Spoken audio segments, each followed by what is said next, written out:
Ever hear of the Great Game?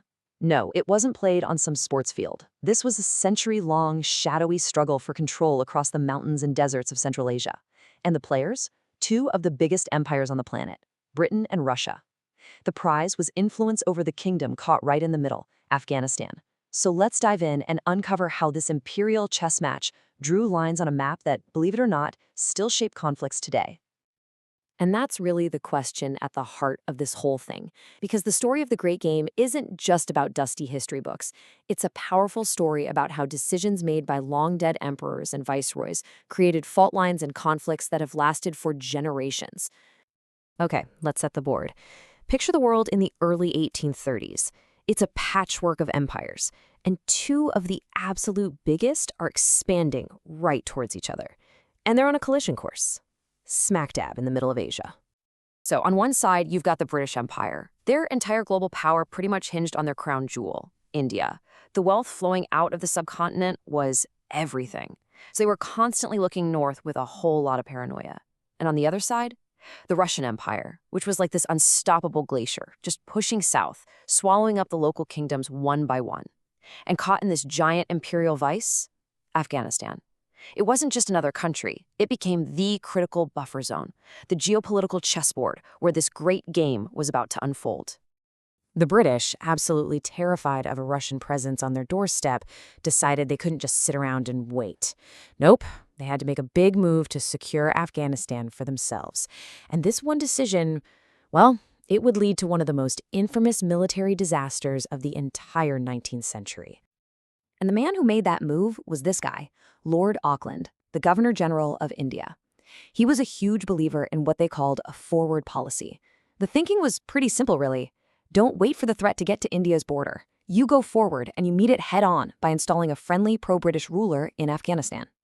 So following this policy, Britain makes a deal in 1838 with an exiled Afghan ruler, Shah Shuja, to put him back on the throne.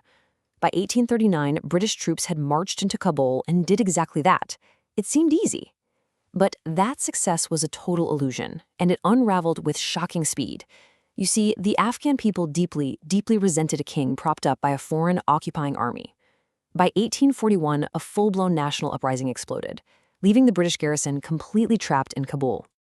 They had no choice. They had to negotiate a retreat, a column of 16,000 people, that's soldiers and all the civilian camp followers with them, set out from Kabul in the freezing cold of winter, believing they had been promised safe passage. The retreat was an absolute catastrophe. They were constantly attacked by Afghan tribesmen, and the brutal winter weather just decimated them. The column was basically annihilated. Out of those 16,000 people, only a single British man, a Dr. William Bryden, is on record as having reached the safety of the garrison at Jalalabad. One. The entire adventure ended in a failure so total, it became a legend of imperial hubris. Now, a defeat this stunning, you can imagine, sparked a massive debate back in London. What went so horribly wrong? And what on earth should they do about Afghanistan now? Out of the ashes of this disaster, two completely opposite strategies came to life. First, you had the people who still supported the forward policy. Yeah, the very strategy that led to the disaster. They basically argued that the only way to secure India was through aggressive intervention.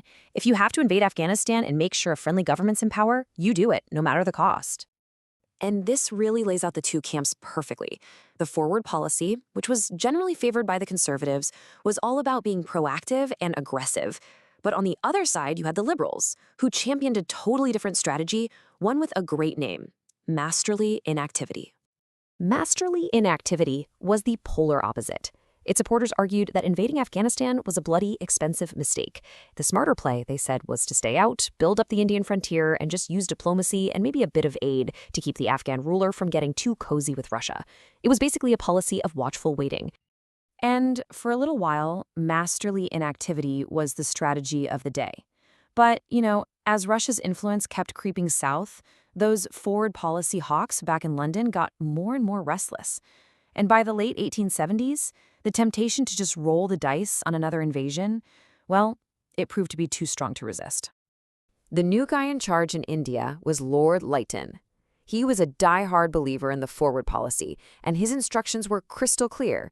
Counter the Russians, secure that frontier, and do not take no for an answer. And things moved fast. In 1878, the Afghan ruler, Sher Ali, accepted a Russian diplomatic mission in Kabul and then flat-out refused entry to a British one. For Lytton, that was it. That was the final straw. Britain invaded that November.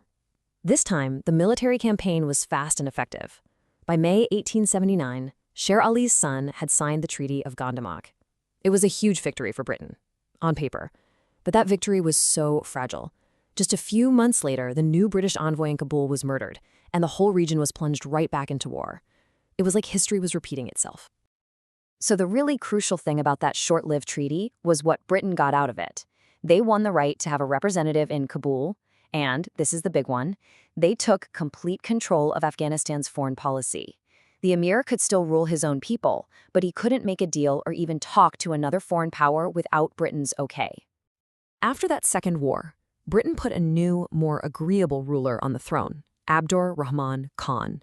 And with him, they set out to create the most permanent, and you could argue the most destructive, legacy of the entire Great Game: a formal, fixed border. So, in 1893, the emir sat down with a British civil servant, a guy named Sir Mortimer Durand. Their job sounded simple, but in reality, it was devastating. Draw a line on a map that would finally separate British and Afghan spheres of influence for good. And this line became known as the Durand Line. But it was so much more than just a line on a map. It was a scar carved directly through the heart of the Pashtun tribal lands. This one act of imperial mapmaking just sliced communities in half, separating villages and families who had lived in that land for centuries. It created this totally artificial division that has been a source of incredible resentment and violent conflict between Afghanistan and its neighbor, now Pakistan, ever since. That's the key takeaway here.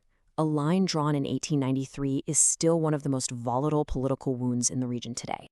The Great Game would sort of limp on for a few more decades, but its time was running out. The whole world was changing, the old empires were getting weaker, and powerful new ideas were setting the stage for Afghanistan's final, defiant push for freedom. World War I and the Russian Revolution in 1917 were total game changers. The war absolutely exhausted Britain, and the revolution inspired anti-imperialist movements all over the world.